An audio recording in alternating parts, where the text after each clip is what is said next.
네, 안녕하세요. 김종욱입니다. 자, 지금 블라드 푸틴 대통령이, 러시아 대통령이 우크라이나를 전격적으로 침공을 했습니다. 그래서 지금 전쟁이 터져서 모든 상황이 실시간으로 지금 전달이 되고 있는데요. 그 중에서 많은 부분들은 또 역시 카드라 통신, 그리고 또 가짜뉴스, 그리고 또 과장되어 있는 뇌피셜, 이런 것들도 함께 많이 전해지고 있습니다. 자, 우크라이나 전쟁은 어떤 면에서 본다면 굉장히 정해져 있는 수순이었다라고 보기도 하지만, 또 다른 면으로 보면 우크라이나에 침공하는 러시아 자체도 굉장히 준비가 많이 안 돼 있었다라고 하는 것이 충격적으로 와닿기도 합니다. 자, 우크라이나 전쟁, 그 사이에 많은 전쟁들이 있었지만 그 중에서도 이 우크라이나 전쟁은 몇 가지 특징들이 있는데요. 그걸 IT 관점에서 몇 가지를 한번 빠르게 짚어보려고 합니다. 자, 우리가 생각해 보면 예전에 걸프전이 있었어요. 걸프전 굉장히 충격적이었죠. 그래서 사막의 폭풍 작전이 일어나서 정말 걸프에 빠르게 연합군이 침략을 해서 침공한 이라크 군대를 추출해내는 데 성공했죠. 거기까지 걸린 시간이 불과 한 달이 채 안 걸렸고요. 그리고 연합군의 사상자 숫자도 정말 작았었어요. 그나마 그 숫자 자체도 아군끼리 5인 공격을 해서 그만큼 숫자가 나온 그 정도입니다. 자, 그런데 이 사막의 폭풍 작전, 다시 말해서 걸프전 같은 경우에는 바그다드 상공을 수놓고 있었던 대공포화의 모습이었는데요. 그걸 CNN이 실시간으로 생중계를 했었습니다. 그래서 그때 위성 중계 장치를 이용을 해서 CNN이 미리 들어가서 그 상황을 정말로 실시간으로 전해졌는데요. 이번에 우크라이나 전쟁 같은 경우에는 좀 다른 게, 그때는 CNN이 위성통신 장치를 이용을 해서 실시간으로 전송을 했다면 이번에는 모두가 다 방송국이 되어서 SNS로 상황을 다 전하고 있다는 거죠. 자, 지금 상황을 보면 이렇게 유튜브나 그리고 트위터, 그리고 페이스북, 수많은 SNS를 통해서 실시간으로 정보들이 올라오고 있고요. 심지어 틱톡까지도 여러 가지 정황들이 올라오고 있습니다. 이 정황들을 보면 지금 러시아군이 생각보다 많이 고전하고 있는 것을 볼 수가 있는데요. 군사적인 측면으로도 할 얘기가 되게 많고 재미난 포인트도 많이 있겠지만, 일단은 IT적인 관점으로 본다면 이번 전쟁은 특이하게도 SNS 전쟁이다 라고 얘기를 할 수가 있을 것 같습니다. 자, 이 SNS 전쟁, 그러다 보니까 굉장히 재밌는 현상들이 몇 가지가 나타나는데요. 실시간으로 러시아군의 장갑차가 우크라이나 군에 이렇게 노예기 되기도 하는데요. 그냥 우크라이나 일반 군인들이 아니라 농부들에 의해서 장갑차나 탱크, 그리고 심지어는 각종 미사일 체계까지도 이렇게 노예기 되고 있는 것을 볼 수가 있고요. 얼마 전에 올라왔던 이 영상을 보면은 우크라이나에서 생포된 러시아 군인인데 아주 어려 보여요. 이한테 빵과 차를 주면서 부모님께 화상 통화를 연결하자마자 금방 이렇게 오열하고 마는 그런 모습들을 볼 수가 있습니다. 군인들한테 명분이라는 게 얼마나 중요한지, 이 명분이 미치는 사기가 어떤 건지, 이런 것들을 바로 알 수가 있는 그런 장면이었습니다. 이렇게 SNS 전쟁을 열심히 하다 보니까 이제 어떤 문제가 생겼냐. 지금 그 우크라이나 전체 통신망이 하나둘 마비되어 가고 있는데요. 자, 그 덕분에 우크라이나에 통신 장비를 제공해 달라라고 바로 이렇게 트위터에서 요청을 하기 시작했어요. 앨런 머스크가 바로 거기에 대해서 응답을 하기 시작했죠. 일론 머스크 하면 테슬라의 CEO잖아요. 테슬라의 CEO. 항상 이런 모습이죠. 나는 돈도 있고 가오도 있다, 이런 모습을 보여주고 있는데요. 자, 이 테슬라가 가지고 있는 사업이 크게 세 가지 정도로 우리가 생각을 해볼 수가 있습니다. 먼저 테슬라 전기자동차 회사, 그다음에 우주로 로켓을 쏘아 올리는 스페이스 X, 그리고 우주 전체의 통신망을 깔고 있는 바로 스타링크, 이렇게 세 가지 사업을 크게 볼 수가 있는데요. 그 외에도 태양광 산업도 하고 있고, 배터리 사업도 하고 있고, 여러 가지로 하고 있지만, 자, 이번 같은 경우에는 우크라이나에서 통신망을 제공해 달라라고 했더니 일론 머스크가 스페이스 X라고 하는 이 로고를 가지고 바로 응답을 한 걸 볼 수가 있습니다. 자, 스페이스 X라고 하면 로켓을 쏘는 회사죠. 그렇죠? 이 로켓을 쏘는 회사로 왜 대답을 했을까요? 지금 같은 경우에는 모든 전쟁으로 인해서 일반 우리가 쓸 수 있는 이런 핸드폰망들이 하나둘 파괴되어 나갔고요. 그 덕분에 SNS나 기타 여러 가지 방법으로 인터넷을 통해서 지금 전쟁의 참상 이런 것들을 제공하는데 어려움이 이제 하나둘 생기기 시작했다는 겁니다. 이런 것들이 왜 중요하냐? 전쟁의 참상을 알리면 알릴수록 국제 여론은 우크라이나 쪽을 향할 수밖에 없고요. 이런 것은 전쟁의 명분도 생기고요. 우크라이나가 충분히 반전의 기회를 얻을 수 있는 여러 가지 명분도 생기고 또 국제적인 지원을 받는데도 크게 도움이 되기도 합니다. 자, 지금 이 장면 같은 경우에는 시내가 이렇게 폐허가 됐고요. 그리고 추락한 러시아 공군의 잔해도 이렇게 보이고 있는데요. 심지어는 최근에 안타까운 일이지만 재밌는 사건 중에 하나가 지금 화면에 나와 있는 이분이 바로 러시아의 장군 중에 한 명인데 러시아의 전쟁 영웅 중에 한 명입니다. 이분이 저격수에 의해서 저격되어서 사살되었다라고 하는 소식도 전해지고 있습니다. 보통 이런 장성급이 사살되었다, 이게 말이 안 되잖아요. 근데 이 영국의 인디펜던트는 3일자 소식으로 이렇게 전하고 있는데요. 바로 여기에 있는 수오베스키 소장이 바로 저격수에 의해서 죽었다라고 얘기를 했고요. 그게 부하들 앞에서 이렇게 연설을 하다가 사살됐다, 뭐 이런 얘기들도 있어요. 일단은 전쟁 중에 스나이퍼에 의해서 사살되었다라고 하는 것은 팩트로 지금 받아들여지고 있습니다. 이 수오베스키 같은 경우에는 공수부대원 출신이에요. 그리고 러시아가 2014년에 크림반도를 합병할 때 전공으로 훈장을 받았다고 합니다. 자, 그 다음에 시리아 내전에서도 군사작전을 지휘했던 전쟁 영웅이었다라고 하는데 안타깝게도 이번에 이렇게 스나이퍼의 총탄에 쓰러졌다라고 얘기를 하고 있어요.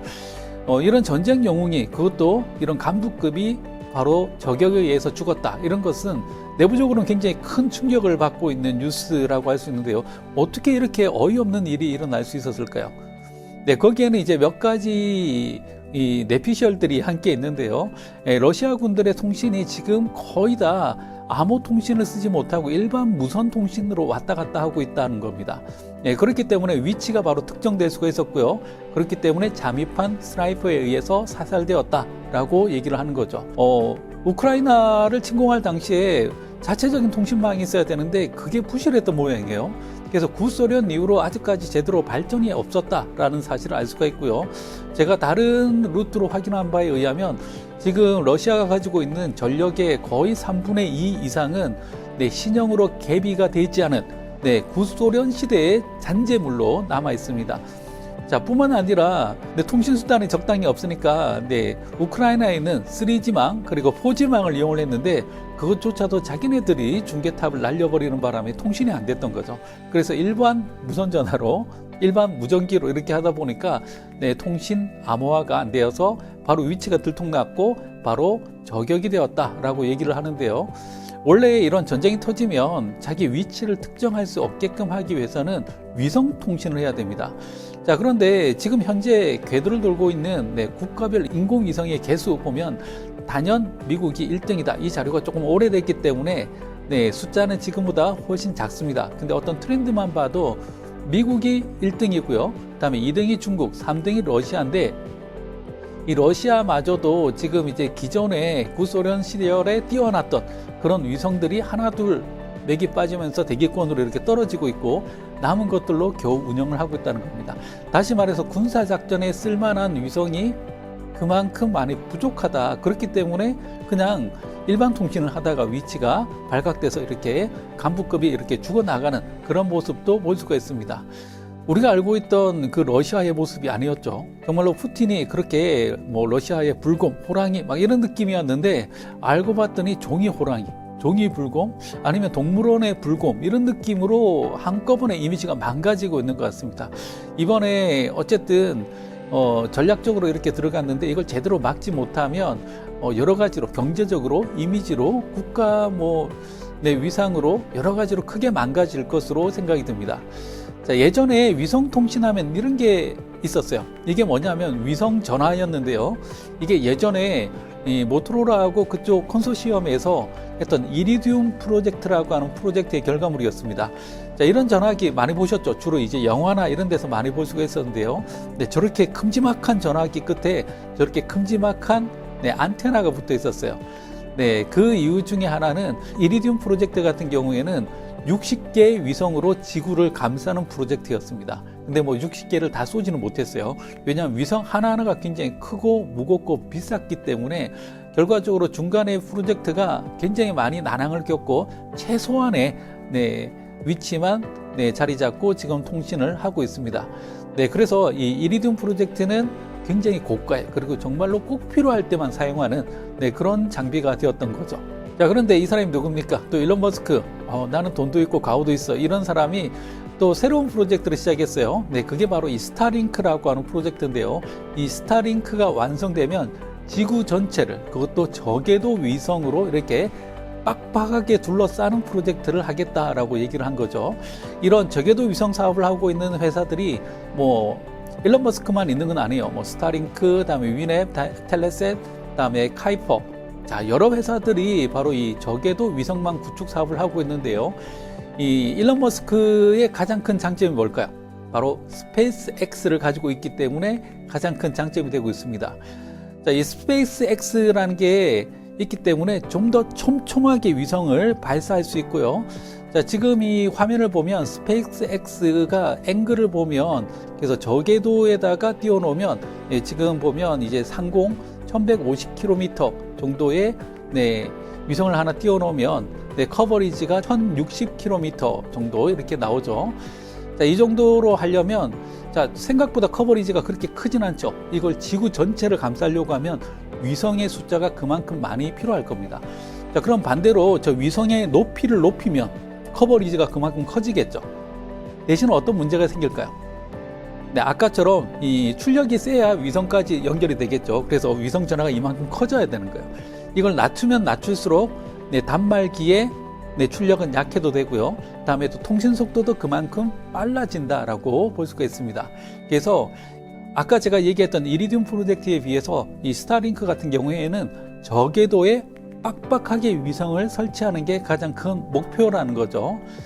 자, 이 스타링크라고 하는 이 사업을 위해서 지금도 계속해서 위성을 발사하고 있고요.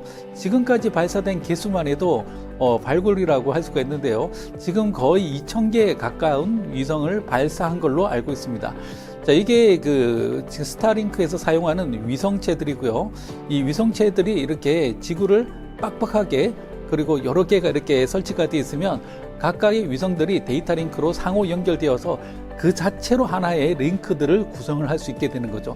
문제는 이 위성의 개수가 많아도 너무 많다는 겁니다. 그래서 지금 현재 그 천체를 관찰하는 분들이 우주 사진을 찍을 수가 없대요. 찍으면 스타링크가 항상 사진에 나왔기 때문에.